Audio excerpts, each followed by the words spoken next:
கிறிஸ்து நமது நீதியாயிருக்கிறார் என்கிற சத்தியத்தை தியானிப்பதற்கு ஆதாரமாக அப்போஸ்தலனாகிய பவுல் கொரிந்தியருக்கு எழுதின 2ஆம் நிருபம் 5ஆம் அதிகாரம் 21ஆம் வசனத்தை வாசிப்போம்.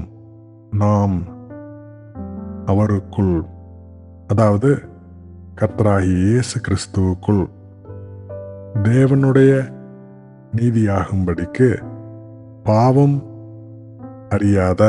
பாவமே அறியாத அவரை, கர்த்தராகிய இயேசு கிறிஸ்துவை நமக்காக பாவமாக்கினார். இந்த சத்தியத்தை அறிந்து கொள்வதற்கு உதவியாக பரிசுத்த வேதாகமத்தின் போதனைகளை கற்றுக்கொள்வோம்.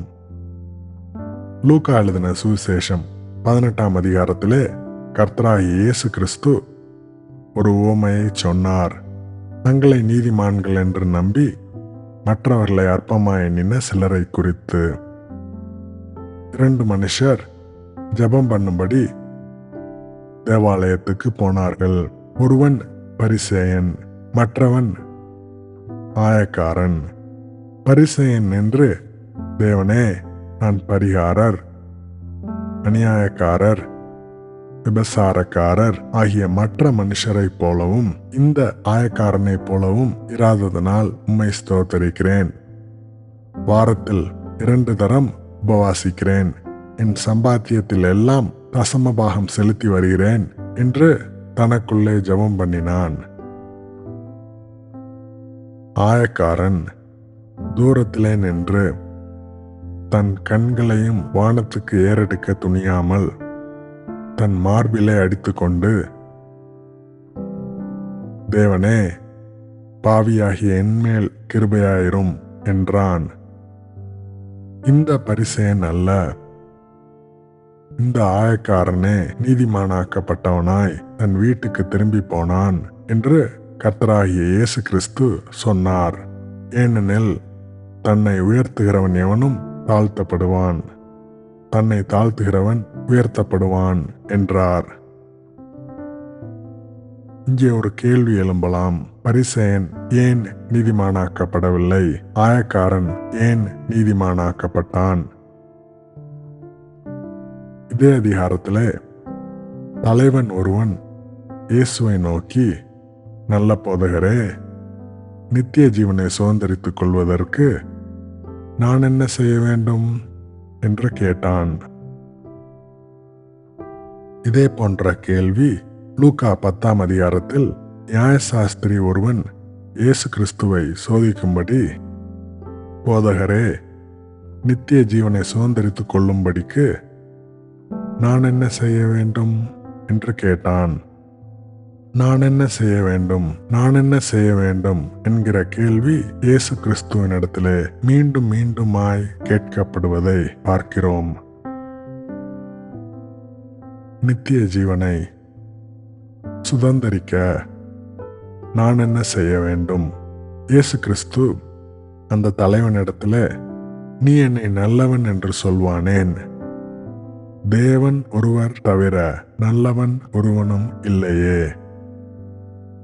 தேவன் ஒருவர் தவிர நல்லவன் ஒருவனும் இல்லை.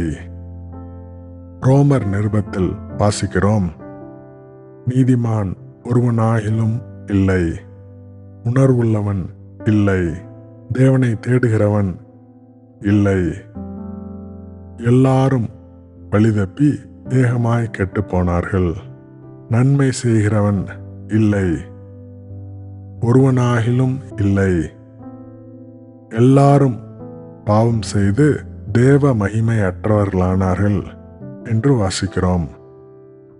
இயேசு கிறிஸ்து அந்த தலைவனிடத்தில் 10 கற்பனைகளில் உள்ள சில கற்பனைகளை கூறுவதை பார்க்கிறோம்.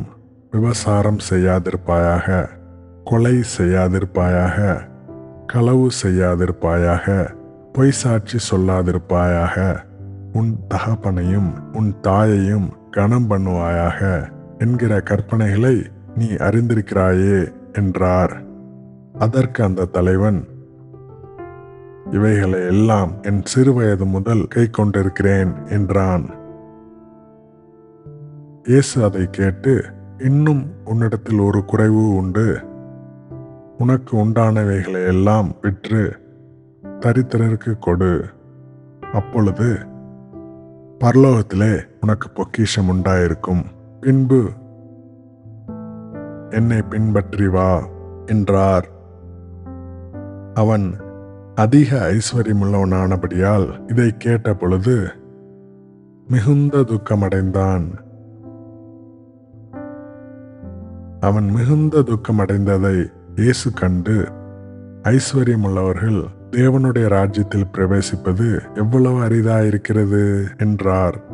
ஐஸ்வர்யவான் தேவனுடைய ராஜ்யத்தில் பிரவேசிப்பதை பார்க்கிலும் ஒட்டகமானது ஊசியின் காதிலே நுழைவது எளிதாயிருக்கும் என்றார்.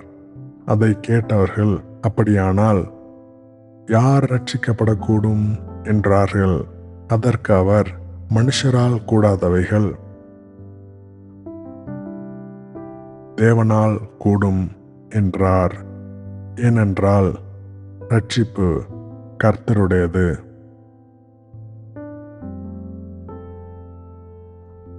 இதுவரை நாம் கற்றுக்கொண்ட காரியங்கள்: முதலாவது, தேவன் ஒருவர் தவிர நல்லவன் ஒருவனும் இல்லை. இரண்டாவது, ரட்சிப்பு மனுஷரால் கூடாதது, ஆனால் தேவனால் கூடும்.